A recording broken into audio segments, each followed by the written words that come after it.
그때 이스라엘에 왕이 없으므로 사람이 각기 자기의 소견에 오른 대로 행하였더라. 아멘. 말씀드린 것처럼 오늘은 사사기의 마지막 시간입니다. 처음에 사사기를 시작할 때 한 7주, 8주 정도 예상을 했었는데요. 한 20주가 됐습니다. 오늘은 사사기의 마지막 19장, 20장, 21장 이 전체 내용을 좀 살펴보면서 사사기의 결론이겠죠. 이 사사기를 통해서 하나님께서 우리에게 주시는 메시지에 대해서 묵상을 해보는 시간을 가지려고 합니다. 우리 지난주에는 이 미가랑 미가의 어머니, 또 레위 청년, 또 단지파에 대한 이야기가 있었어요. 그리고 오늘은 레위 제사장과 그 제사장의 첩, 그리고 이스라엘과 베냐민 지파의 전쟁 이야기가 담겨 있습니다. 사실 이 내용을 조금 잘 알고 숙지가 돼야 이해를 하시는데 좀 편해서 19장, 20장, 21장을 다 읽어볼까라는 생각을 했었는데요. 그러기에는 조금 시간상의 어려움이 있어서 제가 그 내용을 좀 요약을 해드리고 그리고 말씀을 드릴 테니까 돌아가시면 이 19장, 20장, 21장의 말씀을 한번 쭉 읽어보시는 게 좋을 것 같습니다. 자, 오늘 19장 1절을 보면 이스라엘이 왕이 없을 그때라는 말로 시작을 합니다. 이스라엘의 왕이 없을 그때. 지금은 저희 가족이 이제 명절에 모이면요, 애들이 커서 명절에 모이면 TV만 보거든요. 근데 아이들이 어렸을 때는 뭐 저희 애들이랑 저희 조카가 이제 모여 있어요. 제가 이렇게 딱 들어가면 애들이 저한테 뭐 삼촌, 뭐 큰아빠 무서운 얘기 해주세요, 이런 얘기를 가끔 해요. 그럼 제가 이제 그 자리에 딱 앉아서 조용히 분위기를 잡고 이야기를 꺼냅니다. 어느 날 비가 부슬부슬 내리는 날이었어, 이러면서 이야기를 시작하거든요. 그러면 이제 애들이 이러면서 이제 숨죽이면서 이야기를 들어요. 자, 우리가 비가 부슬부슬 내린다 라고 이야기하면 이 머릿속에 이 분위기가 싹 그려지잖아요. 그런 것처럼 오늘 이 이야기도 이스라엘에 왕이 없을 때의 일이야 라고 시작을 하면서 이 머릿속에 그려지는 이미지를 우리에게 주고 있는 겁니다. 자, 지난주에 살펴본 미가랑 미가의 어머니, 레위 청년, 그리고 단지파의 이야기, 약간 코미디 같은 내용들이었잖아요. 근데 오늘 19장부터 21장까지의 이 내용은 이 성경 전체를 통틀어서 가장 잔인하고 가장 회개망측하고 가장 이해하기 힘든 내용들로 가득 차 있습니다. 자, 내용을 제가 잠깐 말씀을 드릴게요. 이 에브라임 산지에 레위 사람이 있었어요. 근데 그 사람한테 첩이 있었습니다. 시작부터 말이 안 되죠. 레위 사람이 첩이 있었다, 이 말부터가 시작부터 말이 안 되거든요. 근데 첩이 있었다는 말은요, 첫째로는 어떻게 생각할 수 있냐면 아내 외에 다른 여자와 결혼했다라고 생각을 할 수가 있어요. 뭐 그냥 그때 당시의 문화가 그랬었다라고 볼 수도 있겠지만, 근데 그러니까 이 레위 사람한테 다른 식으로 생각을 해보면 같이 사는 여자가 이 여자 하나밖에 없을 수도 있거든요. 이 내용으로 봤을 때. 그래서 여기서 중요한 건 이 여자를 아내가 아니라 첩이라고 불렀다는 거예요. 그 말은 뭐냐면 아내로 맞아들일 수 없는 조건의 여자였다는 겁니다. 뭐 예를 들면 당시 율법에서 금하고 있었던 뭐 이혼을 하거나 그랬던 여자였다거나, 몸을 파는 여자였다거나, 또는 이방 여자였다거나, 어쨌든 율법상으로 결혼의 조건에 맞지 않는 여자랑 결혼했기 때문에 아내가 아니라 첩으로 불렀을 수 있다는 거예요. 아무튼 이 율법으로 금지한 사람이랑 결혼했기 때문에 아내가 아니라 첩으로 불렀다. 무슨 말이냐면 가장 율법을 잘 지켜야 되는 레위 사람조차 율법을 흔하게 어기면서 살아가고 있었다라는 말입니다. 자, 그런 시대였는데 또 그 여자가 레위 사람의 아내임에도 불구하고 행음했다. 그리고 고향집으로 돌아갔다. 그래서 레위 사람이 그 여자를 데리러 그 여자의 고향인 베들레헴으로 쫓아갔다. 그래서 그곳에 레위 사람이 갔는데요. 장인어른의 권유로 5일 정도를 그곳에 머물러 있었어요. 5일 정도 머물러 있다가 이제 다시 집으로 돌아가자. 그러면서 이제 길을 나섰는데 길을 가다 보니까 이제 날이 저물 거 아니에요. 어두워지고. 그래서 딱 보니까 앞에 여부스라는 성읍이 있는 거예요. 지금은 예루살렘이라고 불리는데 당시에는 여부스라고 불렸거든요. 근데 그곳에 이방인들이 그 당시에는 살고 있었어요. 그래서 그곳에 가서 좀 유숙을 하자라고 했는데 이 레위 사람이 아무래도 자기는 레위 사람인데 이방인들이 사는 성읍에 들어가기는 좀 찝찝한 거죠. 그래서 조금만 더 가면 기브아라는 성읍이 있다. 베냐민 지파에 속한. 거기에 가서 유숙을 하자라고 이야기를 해요. 지금으로 치면 한 8km 정도 거리거든요. 그러니까 조금 더 가자. 그래서 베냐민 지파에 속한 기브아라는 성읍에 딱 들어갔습니다. 기브아라는 성읍에 딱 들어갔는데 그 지나가는 사람들이 아무도 자신의 일행을 대접해 주지 않는 거예요. 뭐 지금이야 모르는 사람이니까 당연히 그랬겠다라고 생각하겠지만 이 당시의 율법은 어땠냐면요. 고아, 과부, 나그네는 무조건 대접해야 된다라는 그런 율법이 있었거든요. 하나님의 명령이었습니다. 그런데 레위 사람이 그곳에 딱 들어갔는데 레위 사람이니까 이 복장부터가 저 사람은 레위 사람이다라고 딱 알아볼 만하거든요. 그런데 아무도 관심 없고 레위 사람에 대한 권위도 다 무너졌고 율법에 대한 관심도 다 사라진, 그래서 아무도 이 사람에게 관심을 갖지 않는 그런 모습을 보면서 이 레위 사람이 그냥 멀뚱하니 앉아 있었던 거예요. 그런데 그때 노인 한 명이 딱 지나가다가 이 사람도 그 기브아 사람이 아니에요. 에브라임 산지에 살던 사람인데 기브아에 잠깐 거류하는 그 사람이 이 레위 사람을 보고 우리 집에 가서 유숙하자. 그리고 이 레위 사람을 초대하는 거예요. 자, 그렇게 해서 이 노인의 집에 딱 들어갔는데요. 여기까지 너무나 좋은데 그날 밤에 그 동네에 사는 불량배들이 이 노인의 집을 찾아왔습니다. 문을 두드리면서 그 레위 사람 내놓으라고. 우리가 그와 관계하리라. 그러면서 그 레위 사람을 내놓으라고 이야기를 해요. 근데 그 이유가 뭐냐? 우리가 그와 관계하리라. 우리가 그 사람과 성관계를 맺어야겠다. 동성 성관계를 맺어야겠다라고 찾아와서 협박하더라는 겁니다. 그렇게 막 실랑이를 하다가 이 레위 사람의 첩을 내주겠다 뭐 그런 식의 이야기를 하고, 그래서 사람들이 그 여자를 붙잡아서 끌어내서 몹쓸짓을 한 거죠.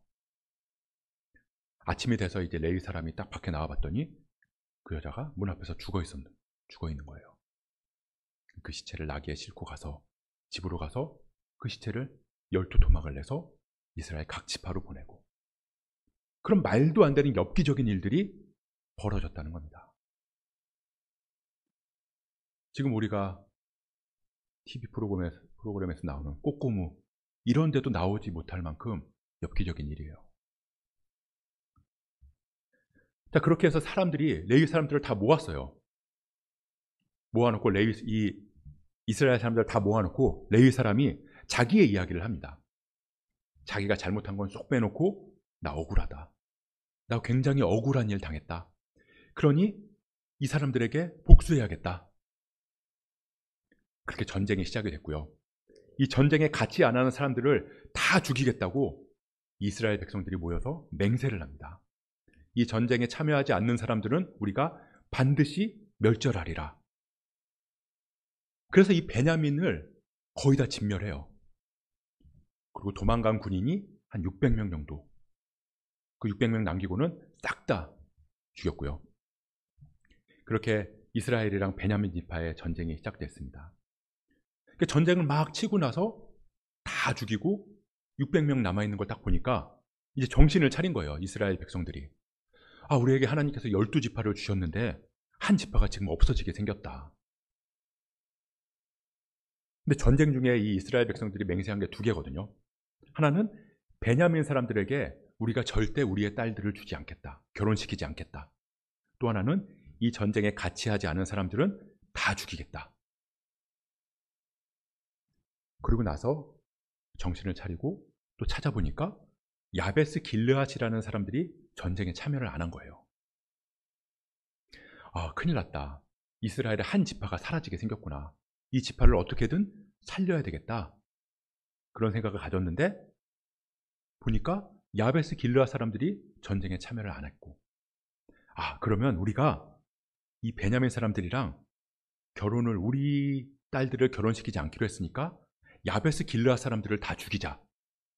그리고 그곳에 있는 처녀들만 남겨두고 그 처녀들을 베냐민 사람들, 남은 사람들에게 줘서 결혼시키자. 그러면 우리의 맹세도 지키고 이 베냐민 지파도 살릴 수 있겠구나 라고 생각을 한 거예요. 그래서 그곳에 가서 남녀노소를 다 죽이고 처녀만 딱 붙잡았는데 400명인 거죠. 그래서 그 400명을 베냐민 지파 600명 군인에게 줘서 결혼을 시킵니다. 그래도 200명이 부족하니까 또 생각해낸 게, 야, 우리가 얼마 뒤면 6월절, 7.7절 이런 명절이 오는데 그때 실로에 여자들이 올라가서 춤추면서 예배를 한다. 그러니까 남은 200명 너희들 거기 가서 숨어 있다가 거기서 춤추고 있던 춤추는 그 여자들, 예배하는 여자들, 너희들 눈에 보기 좋은 사람들 골라서 납치해라. 그럼 우리가 눈 감아줄게. 만약에 그 사람의 아버지랑 가족들이 와서 따지면, 아, 이거 너희들이 맹세했잖아. 너희들 딸을 베냐민 사람들에게 주지 않기로. 근데 이건 너희들이 모르는 일이니까 그냥 너희들은 맹세를 지킨 거야. 이렇게 우리가 얘기하면서 돌려보낼게. 이렇게 설득을 했다는 겁니다. 그리고 나서 이 모든 일이 다 끝나고 각기 자기 지파, 자기 가족에게로 돌아갔더라 라고 끝이 나요. 굉장히 엽기적인 이야기잖아요. 레위 사람이 억울한 일을 당했어요. 자신 딴에는 억울한 일을 당해서 하나님의 율법을 어긴 저 베냐민 사람들 우리가 징계해야겠다. 그러면서 사람들을 모아서 베냐민 사람들에게 이야기를 하러 갔더니 도리어 베냐민 사람들이 덤볐어요. 그래서 흥분해서 베냐민 사람들을 싹 다 진멸하고, 그렇게 감정적으로 싸우고 감정적으로 맹세를 했다는 거죠. 그렇게 하고 보니까 12지파를 세우신 하나님의 뜻이 무너질 것 같다. 그래서 안 되겠다. 베냐민 지파를 살리자. 그래서 예배를 해요. 하나님을 원망하고, 아, 이거 어떻게 합니까? 왜 하나님이 이런 일이 일어나게 하셨습니까? 그러면서 따지는 거죠. 그렇게 예배를 하고 나서는 자기들이 생각한 대로, 자기들 맘대로, 자기들 딴에는 기막힌 방안이라고 생각하면서 자존심도 지키고 맹세도 지키고, 그러면서 하나님께서 세우신 12지파도 살 수 있는 그런 방법이라고 생각한 일들을 벌인 겁니다.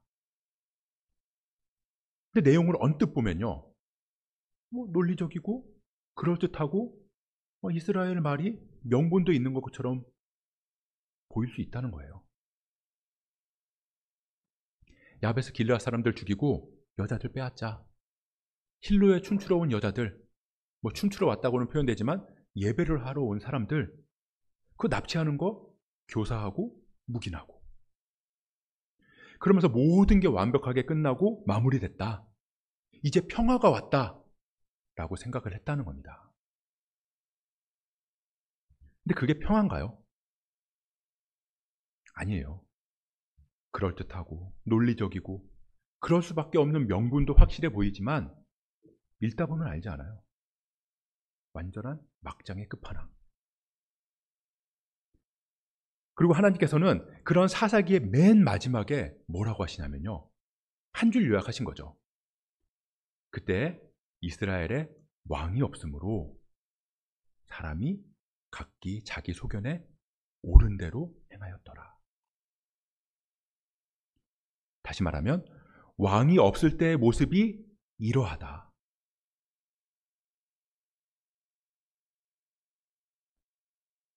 근데 이런 이야기 굉장히 잔인하고 엽기적이잖아요. 근데 곰곰이 생각을 해보면요, 그리 낯선 이야기는 아니에요. 우리도 뉴스를 보면 흔하게 접할 수 있는 내용들이거든요. 법이 있지만 법이 다 무너졌고 누구도 법을 지키지 않는, 피해갈 생각만 하는 그런 세상. 너도 나도 잘못은 없고 자기만 억울하다, 나만 억울하다. 그런 이야기에 사람들은 감정적으로 휩쓸려서 우르르 몰려다니고, 인터넷 보면 그런 일들 많이 있잖아요. 자기 의견에 동조 안 하는 사람들은 사람 취급도 안 하면서 죽이겠다고 달려들고, 이게 정의라고, 그 정의를 위해서 소수의 희생은 불가피하다고 그렇게 말하는 세상. 명분만 있으면 어떤 죄도 용서된다. 정치적으로도 사회적으로도 그런 일들이 얼마나 비일비재하냐는 거예요. 그러면서 예배는 한다, 예배는 드린다. 우리 21장 1절부터 4절의 말씀인데요, 21장 1절부터 4절의 말씀 같이 한번 읽어보도록 하겠습니다. 같이 읽습니다. 시작. 이스라엘 사람들이 미스바에서 맹세하여 이르기를 우리 중에 누구든지 딸을 베냐민 사람에게 아내로 주지 아니하리라 하였더라. 백성이 베델에 이르러 거기서 저녁까지 하나님 앞에 앉아서 큰 소리로 울며 이르되 이스라엘의 하나님 여호와여, 어찌하여 이스라엘에 이런 일이 생겨서 오늘 이스라엘 중에 한 지파가 없어지게 하시나이까 하더니, 이튿날 백성이 일찍이 일어나 거기에 한 제단을 쌓고 번제와 화목제를 드렸더라. 지들이 잘못된 맹세를 해놓고는 하나님한테 어찌하여 이스라엘에 이런 일이 생기게 하셨냐고 따지고 있고, 그러면서 모여서 예배를 드린다. 그럼 어떻게 하는 게 맞나요? 잘못된 판단으로 또 잘못된 맹세를 했어요. 그걸 알았으면 어떻게 해야 될까요?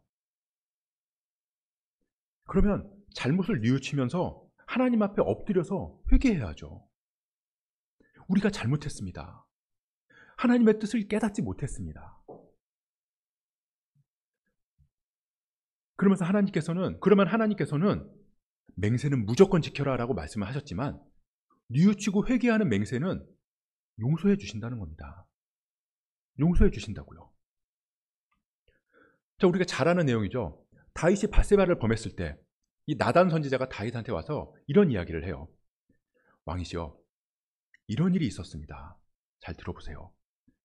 양이 엄청 많은 부자가 있는데요, 가난한 사람의 전 재산인 암양 한 마리가 있는 그 사람의 양을 이 부자가 빼앗아서 자기한테 온 손님을 접대한다고 그 양으로 요리해서 이 사람에게 대접을 했습니다. 세상에 이런 일이 있었습니다 라고 나단 선지자가 다윗한테 이야기를 하니까 다윗이 뭐라고 하냐면요, 여호와의 살아계심을 두고 맹세하노니 이 일을 행한 그 사람은 마땅히 죽일지니라, 이렇게 이야기를 해요.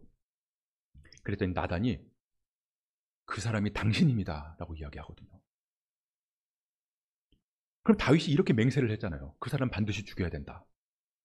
그래서 죽어야 되는 게 맞겠지만 다윗이 자기 잘못을 인정하고 잘못된 맹세도 후회하면서 하나님 앞에 엎드렸다는 겁니다. 그런데 이 사사시대의 이스라엘 사람들은 잘못된 맹세, 자기의 감정과 이익은 그대로 두고 예배는 드리지만 돌아와서는 자기가 생각한 대로, 자기가 옳다고 여기는 대로 행동했다는 거예요. 예배는 드렸지만 달라진 게 하나도 없다. 어제까지 서로 죽이겠다고 달려든 정치인들이 예배한다고 국가조창기제회로 모여서 예배드리고, 그리고는 나가서 또다시 죽이겠다고 싸우기도 하고, 감정 따라서, 이익 따라서 삶의 명분이 바뀌는 사람들이 교회에서 주님의 뜻대로 살아가겠다고 이야기하고, 또 나가서는 여전히 내 감정이랑 내 이익대로 판단하고 행동하는 거랑 다를 게 없는 거죠. 그걸 하나님께서는 뭐라고 하시냐면 너희한테 왕이 없기 때문이다. 너희한테 왕이 없기 때문이다. 근데 왕이 없었냐? 아니거든요. 하나님은 성경이 시작되는 창세기에서부터 이 아담과 하와한테 명령을 주실 때부터 내가 너희의 왕이다 라고 말씀하세요. 그렇게 계속 말씀하셨어요. 이건 제사를 드리느냐 마느냐, 예배를 드리느냐 마느냐의 문제가 아닙니다. 가인의 제사는 안 받으시고 아벨의 제사는 받으셨다. 그게 가인은 곡식을 드리고 아벨은 가축을 드렸기 때문이다? 아니에요. 제사가 아니라는 겁니다. 하나님을 왕으로 인정하느냐 안 하느냐의 문제라는 거예요. 이 사람들은요, 왕이 필요해요. 아닌 것 같지만 누구나 나 자신을 구원해 줄 누군가를 기대하고 바라고 있습니다. 하지만 죄인은 죄인을 구원할 수 없다는 거죠.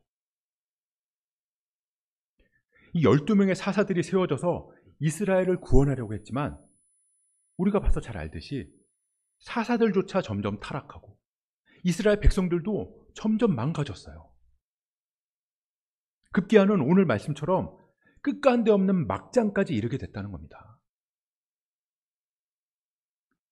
세상은 점점 좋아질 거라고 말해요. 기술이 발달하면 유토피아가 올 거라고. 정치인이 바뀌면, 정당이 바뀌면 새로운 시대가 열릴 거라고. 하지만 이상하게 우리는 시간이 지나면 지날수록 점점 세월이 흐르면 흐를수록 말세라는 이야기를 합니다. 말세다, 말세야. 죄인은 죄인을 구원할 수 없기 때문이에요. 죄인은 구원받지 않으면 점점 더 죄에 빠져들기 때문입니다. 늘 시대를 이끄는 사람들은 튀어나와요. 그럴듯한 명분도 많아지고요. 뭔가 논리적인 세상이 되어가는 것 같습니다. 하지만 세상은 점점 악해져요. 그게 역사의 반복이거든요. 이 사사기, 하나님께서는 이 사사기의 이야기를 통해서 우리의 모습을 돌아보기를 바라세요. 각기 자기 소견에 옳은 대로 살아가는 우리에게, 자기 눈에 좋을 대로 행하는 우리 모두에게 사사기를 통해서 너희의 모습을 돌아봐라.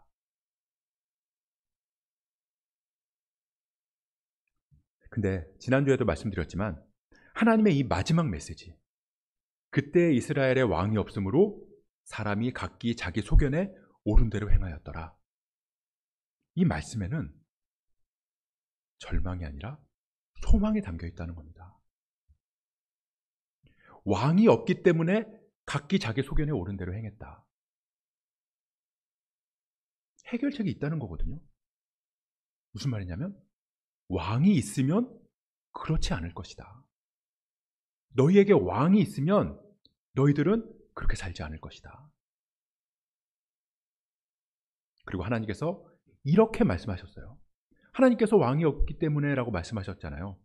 하나님께서 이 말씀을 하신 그 뜻이 뭐냐면 내가 진짜 왕을 너희에게 보내주겠다. 그 뜻이 담겨 있다는 겁니다. 너희는 너희 스스로 왕을 선택할 능력이 없다. 너희가 선택한 왕은 그게 사람이든 돈이든 성공이든 그 무엇이든 간에 너희에게 진짜 왕을 선택할 능력이 없다. 그거 나도 안다. 그래서 내가 진짜 왕을 보내주겠다. 그 진짜 왕을 너희가 왕으로 믿고 따르기만 하면, 그러면 그 왕이 너희를 진짜 구원의 길로 이끌어줄 거다. 그 왕이 누구죠? 예수 그리스도. 이미 오셨어요. 하나님은 당신의 약속을 지키셨습니다. 우리가 하나님께서 그 약속을 지키기 위해서 이 땅에 보내신 예수 그리스도를 알고 믿고 따르면서 예수 그리스도라는 이 렌즈를 끼고 이 사사기의 말씀, 구약 전체의 말씀을 보면요, 하나님의 사랑을 느낄 수 있고 구원의 희망과 소망을 느낄 수 있다는 겁니다. 그리고 그 구원의 기쁨을 누리는 사람이라면, 예수 그리스도를 왕으로 믿고 따르는 사람이라면 각기 자기 소견에 옳은 대로가 아니라 하나님 보시기에 좋았더라, 그 삶을 살아갈 수 있을 줄 믿습니다. 예배를 드리고 기도를 하는 이 모든 것들도 요식행위나 내 마음의 안정을 위해서가 아니라 왕이신 하나님을 인정하면서 내 뜻을 꺾고 하나님의 뜻을 따르기 위함이에요. 바라기는 우리의 삶의 이야기를 마무리하면서 하나님의 한 줄 평이 그때 땡땡땡에게 왕이 없으므로 자기 속에는 옳은 대로 행하였더라, 그게 아니라 그때 땡땡땡이 예수 그리스도를 왕으로 따름으로 하나님의 뜻대로 행하며 구원을 누렸더라가 되기를 소원합니다. 왕이 오신다. 그렇게 우리가 우리의 구원자로 오신 예수 그리스도를 왕으로 따르면서, 이제 곧 대림절도 시작되면서 주님 오실 날을 우리가 기다릴 텐데요, 그런 절기로만이 아니라 우리의 모든 삶으로 왕이신 주님이 필요하다고 고백할 수 있기를 주님의 이름으로 간절히 축복합니다.